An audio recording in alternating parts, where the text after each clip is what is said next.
They have always marched to the beat of their own drum. Their lives are not significantly affected by how others shift around them. A Sigma man is his own man. We've heard about the alpha male. He is brash and loud and is obviously the boss of the pack. Then there is the beta, capable but willing to take the sidelines. So, who is this Sigma guy? Shalom, my people. I am Sigma Male Wolf, and this is Who's Out of Order.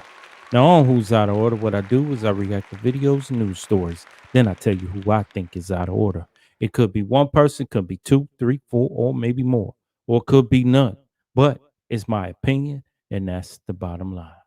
All right, my people, we've got a news story here from CNN, and it is titled Tyre Nichols' mother says Memphis police brought shame to their families and the black community.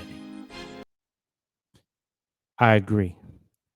I seen the video, and it is very disturbing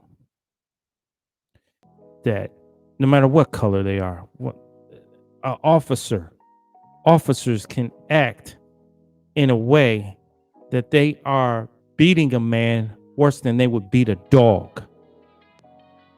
It was horrific. And after looking at that, there's no way that you can defend yourselves. No way. I don't see any defense at all. But let's get into the video. Let's get right into this, man. So I am joined now by RowVaughn and Rodney Wells, the parents of Mr. Nichols here and of Tyre Nichols, and also Benjamin Crump, the family attorney. I thank you so much for joining us. I really appreciate you. I don't know how you're holding up and able to do this under these circumstances, but we're certainly grateful that you're here. Thank you. How are you doing? I'm doing as well as can be expected. It's very difficult right now. I'm still trying to understand all of this and trying to wrap my head around all of this. It's still like a nightmare right now, so. Just be honest, listen, just conducting this interview, I'm a mama's boy. I was also a skater, so I was a skateboarder growing up.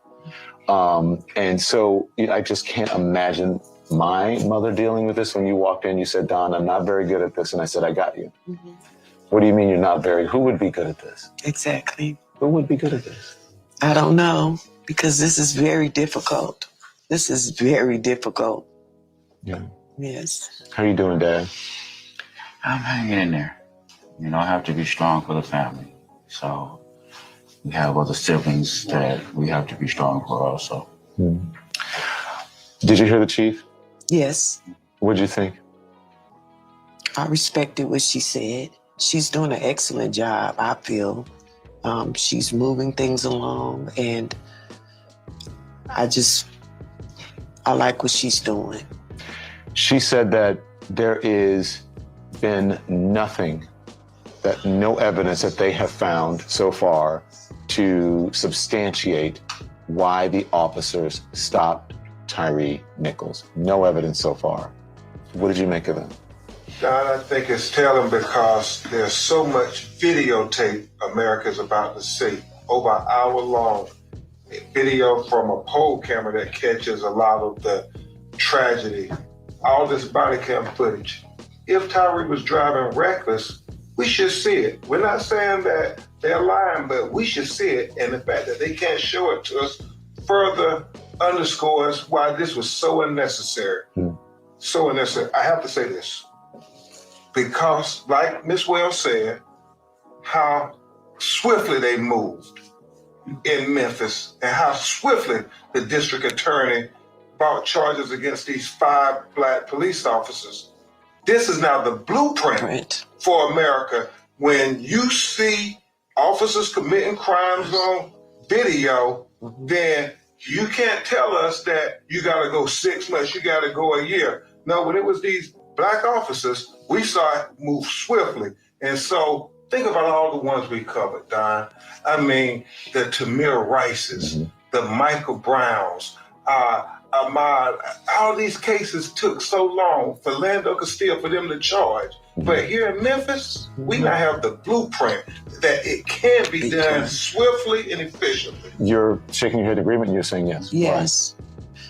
Because just the way they move so fast, I don't understand why they couldn't do that in other cases, but just to know that they moved as fast as they did lets us know that it can be done. You wanted first-degree murder charges. Yes. You didn't get that. No. The charges that were filed against those officers are good charges. Those are the charges that I feel will stick. And so I'm happy with the charges that the district attorney has set forth. 20 days since this happened. Yes. Without your baby. Yes. Yes. This is hard. No, I don't have my baby. I'll never have my baby again. But I do know that he was a good person and that all the good in Tyre will come out. And so that's what keeps me going, because I just feel like my son was sent here on assignment from God, and his assignment was over. It's over. And he was sent back home. And God is not going to let any of his children's names go in vain. So when this is all over, it's going to be some good and some positive, because my son was a good and positive person. Mm-hmm. And that's what keeps me going. Have you gotten any sleep? Not really, but it's what it is. Mom, when did you first learn about this? How did you hear? The Memphis Police Department banged on our door approximately around between 8:30 and 9 o'clock, asking if I knew Tyre Nichols. And we said, yes. What's going on? He's been arrested. Arrested for what? DUI. DUI? My son don't drink like that. What do you mean DUI? Well, we had to pepper spray him and tase him, so he's being attended to by the paramedics, and we'll send him to the hospital, and then after that, he'll go to booking. What? They then asked me, was he on any type of drugs or anything of that nature? Because they were saying that it was so difficult to put the handcuffs on him, and he had this amount of energy, superhuman energy. And what they were describing was not my son. So I was very confused. I asked if I can go to the hospital. They told me no. They left. My husband and I, we got in our car and we went to go see if we could find Ty, because he wasn't answering his phone or anything. When I asked them where my son was, they said nearby. Nearby? What is nearby? I got nothing from them. I think now that I'm actually putting things together, I believe they were trying to cover it up when they first came to my door. Mm-hmm. So around 4 o'clock in the morning, the doctors called from St. Francis and said, Mrs. Wells, do you know your son's in the hospital? And I said, yes. I was advised by the police officers. He said, why aren't you here? And I said, the police officers said that I couldn't come because he was under arrest. The doctor proceeded to tell me that my son had went into cardiac arrest and that his kidneys were failing. This doesn't sound consistent to somebody being tased or pepper sprayed. When my husband and I got to the hospital and I saw my son, he was already gone. They had beat him to a pulp. He had bruises all over him. His head was swollen like a watermelon. His neck was busting because of the swelling. They broke his neck. My son's nose looked like an S. They actually just beat the crap out of him. And so when I saw that, I knew my son was gone then. Even if he did live, he would have been a vegetable. So once I got to the hospital, all the police officers were basically whisked out because I heard that the TBI had taken over the investigation.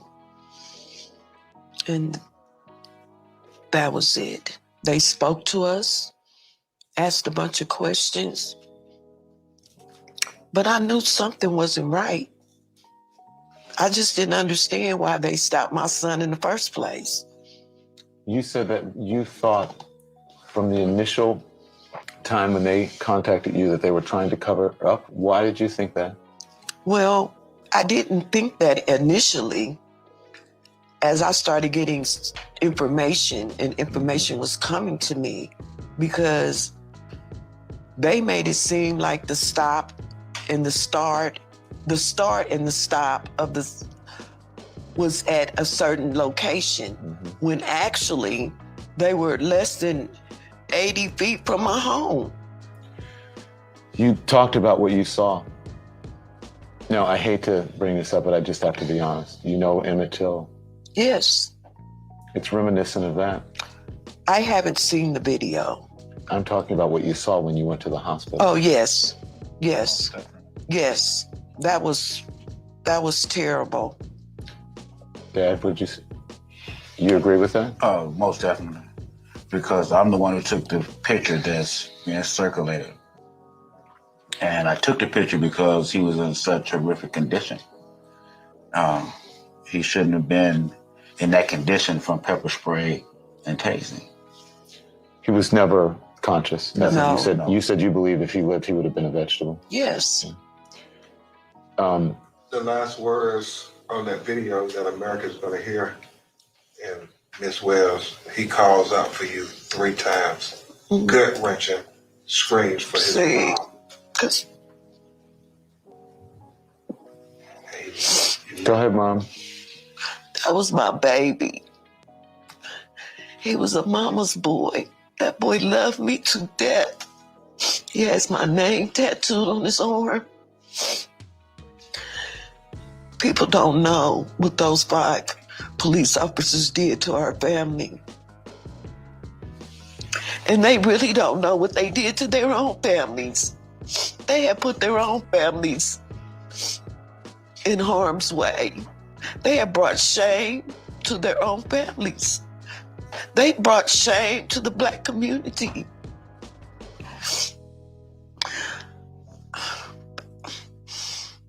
I just feel sorry for them. I really do. I really feel sorry for them. Why do you say that? Because they didn't have to do this. And like I said, they brought a lot of shame to their own family. Once you see this video, and I know I didn't see it, but from what I hear, it's horrific. And the humanity of it all. Where was the humanity? They beat my son like a piñata. My son, he had Crohn's disease. He had surgery in 2013. My son weighed $150. He was 6'3", and he weighed $150. And those men, if you combine their weights, it was over 1,000 pounds. Beating and beating a 150-pound person to death. Because that's what they did. They beat my son to death. He cried out for his mom. Yes. Yes, he cried out for me. Because I'm his mother. And that's what he was trying to get home to safety. And it was funny. I was in the room earlier and my stomach started hurting so bad. And I went into the den. I told my husband, my stomach is hurting so bad. And once I found out what happened, it was just the fact that I was feeling my son's pain. I was feeling my son's pain when they were beating him to death.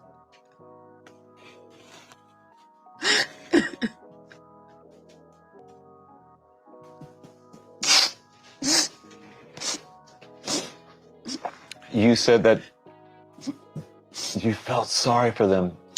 Where does that come from, Mom? I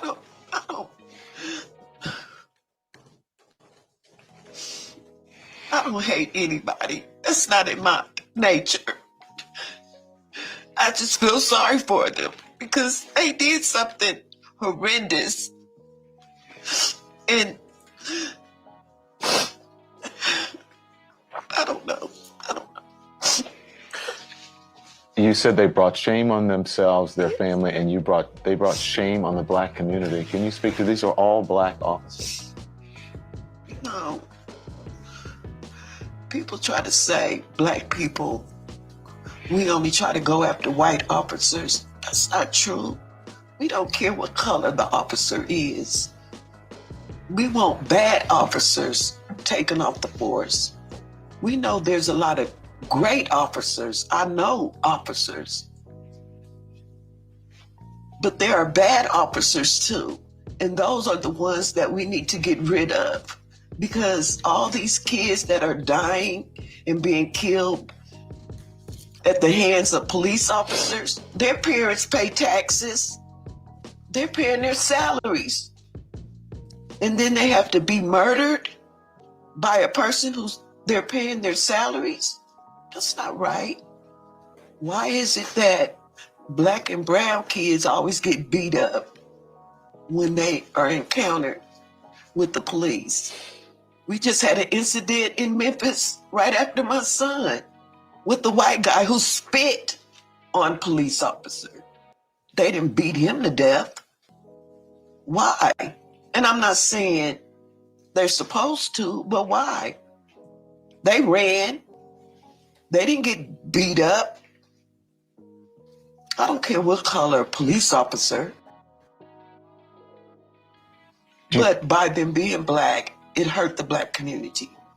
You think there's a bias built into the system regardless of what Yes. color the officer is? Yes. What would you say to these officers, Mom?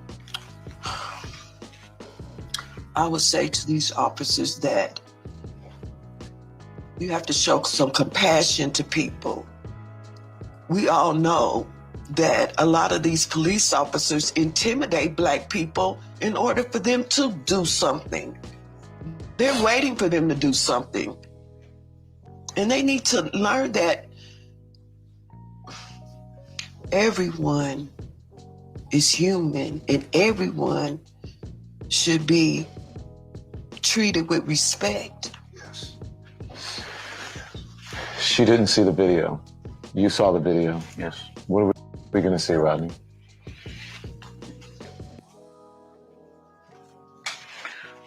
From the initial encounter, You can't even look that way when he talks about the video. no, I didn't want her to. I didn't want her to see the video or hear the video.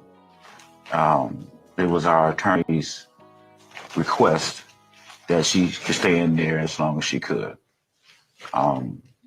She heard one word and had to leave out the room. And that was when they initially was pulling him out the car. He said, "What did I do?" I knew that's what he said. He said, "What did I do? Why are y'all doing this to me? What did I do?" And they proceeded to snatch him out of the car and was trying to wrestle him to the ground. And he got scared. So he was athletic enough to get out of their situation and run. And he was trying to run home because he was 3 blocks from the house when they stopped him. So after the initial encounter, we didn't see everything because actually when the body cam started, they were already engaged. And then there was the second body cam, or the sky cam that videoed the encounter. And when I saw the police officer, you know, they have this little like stick, this metal thing that they pull out. Yeah, pull out like an antenna. Like an antenna, right? Exactly. Retractable. Yes, and I saw them pull that out and started beating my son with it. I saw officers hitting on him. I saw officers kicking him. One officer kicked him like he was kicking a football a couple of times. And but the most telling thing about the video to me was the fact that it was maybe 10 officers on the scene, and nobody tried to stop it, or even after they beat him and they popped him up against a car, no one rendered aid to him whatsoever. They walked around smoking cigarettes like it was all calm and like, you know, bragging about what happened. And for an hour of video. Yes. And you saw him just sitting there. He was sitting there, and then he slumped over. And an officer walked over to him and said, "Sit back up, mother MF," you know. And while he's handcuffed. So they popped him back up, and he slumped over again. And they popped him back up again. But no one was rendering aid. I saw some fire department people come out there, and they just walked around. Nobody showed any aid, and they supposed to be trained in first aid. By the time the paramedic truck pulled up, that's when we couldn't see anything because the paramedic truck blocked the camera. So I was told that the lady who was driving the paramedic truck never got out. Sad. So it was just, you know, to watch your son, as we state all the time, 150 pounds. How could he pose a threat to their lives the way they had to take his life? Unarmed.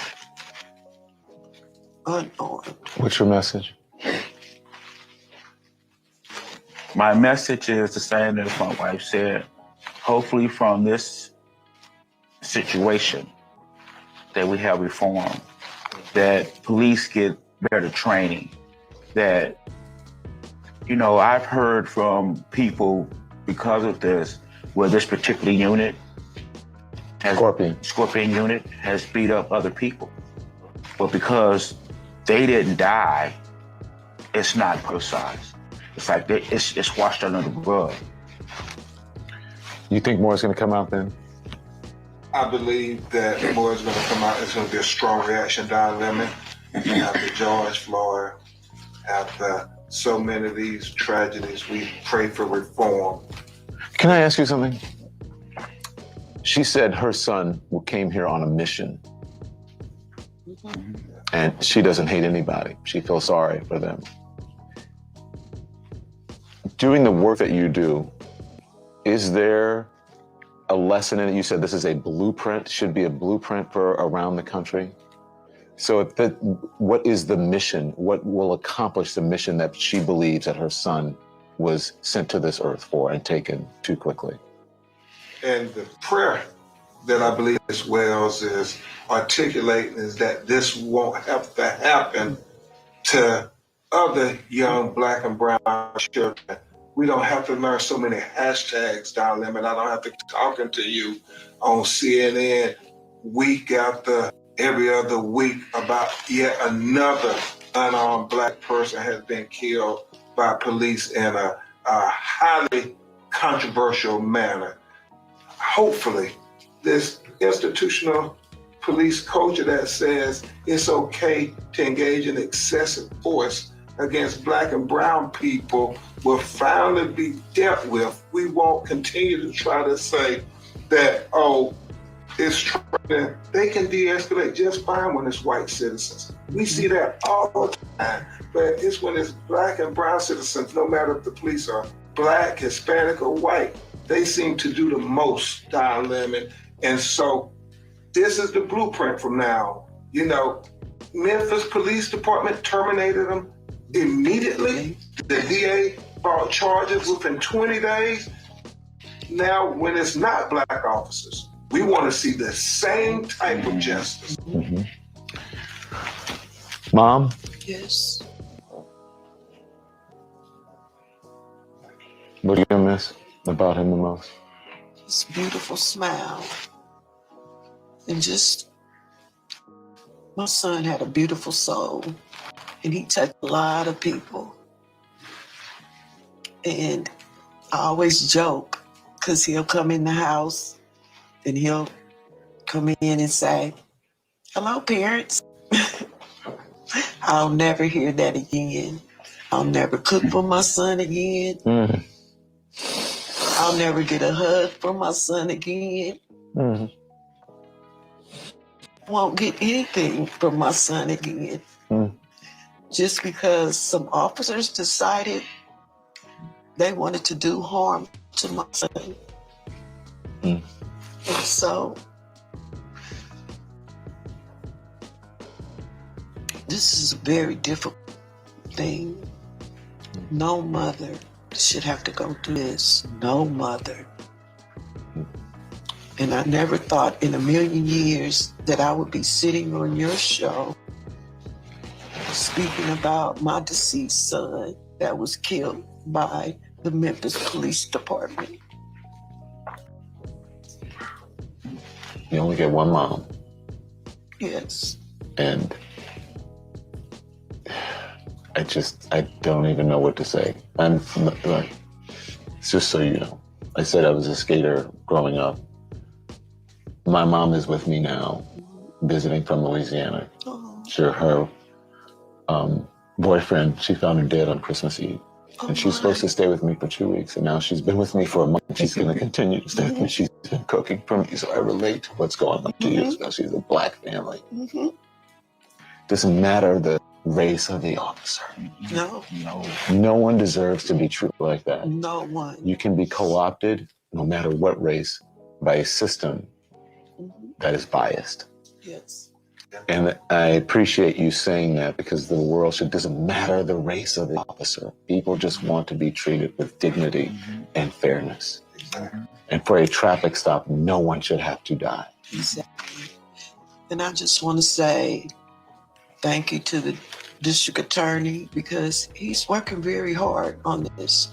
And he was just elected in, and he's doing an excellent job. All right. This is very disturbing. I watched the video. And as I was watching it,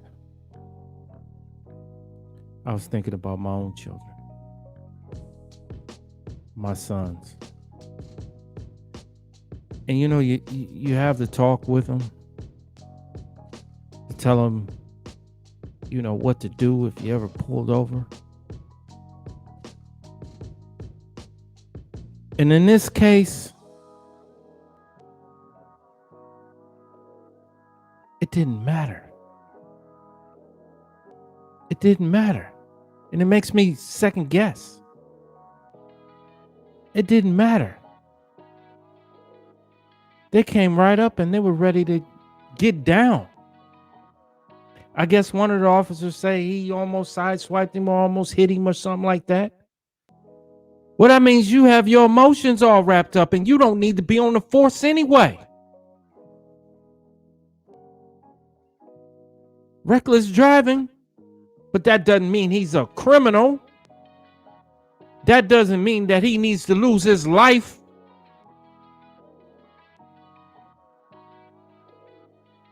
And then while watching the video, I'm thinking, they are treating this dude worse than a dog. Worse than a dog. You wouldn't even treat a dog this way. The kicking, the beating, the mace, trying to tase him. They did everything but shooting. And yes, this puts a black eye on the black community. Because I was always one to say, you know what? We need to police our own. But this makes you second guess that. Are we able to police our own? I was one that said, hey, in these black communities, we need more black officers. But you know, another thing I noticed while I'm watching the video is I didn't see a supervisor. Now, I could be wrong. There might have been one there, but I didn't see one. I didn't see anybody taking control of the situation. Anybody saying, you know what? That's enough. We didn't whoop him enough. Let's go ahead and take him in. I didn't see that at all. These guys got emotional and kept beating this man over and over and over. And then while it's going on, some of them was taking breaks. Because guess what? His eyes was burning because of the mace. Well, damn, y'all maced this guy right in his eyes. You just caught a little bit of it. So imagine how he's feeling. He got hit directly in the face.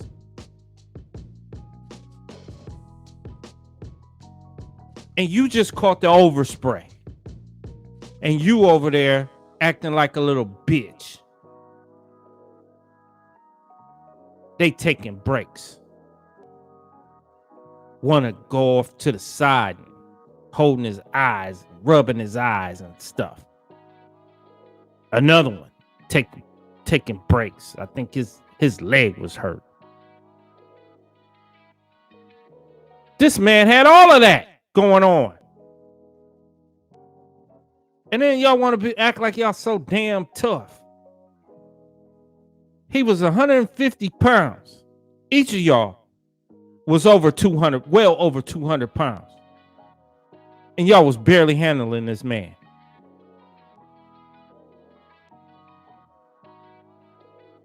Y'all look like a gang out there, man. They even talk like it. When you listen to them talk, they talk like they was a bunch of dudes just standing around talking about old times. While the man is sitting there next to the car, cuffed up, and he's right there, and y'all already reliving it. This is a shame. This is a shame.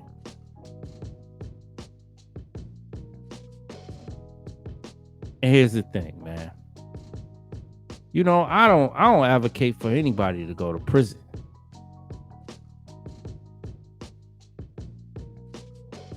You know, sometimes, you know, I think, you know, things should happen like how you did it. I think y'all should put them in a cage one by one and put 4 or 5 dudes in there with them. And whatever happens, happens. Let them take that beating that they gave that boy.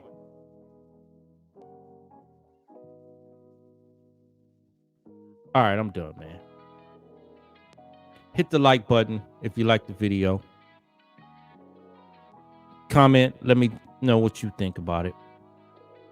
Subscribe and hit the notification bell. That way, every time a video comes out, you are notified. So with that, I'm going to say peace and be one.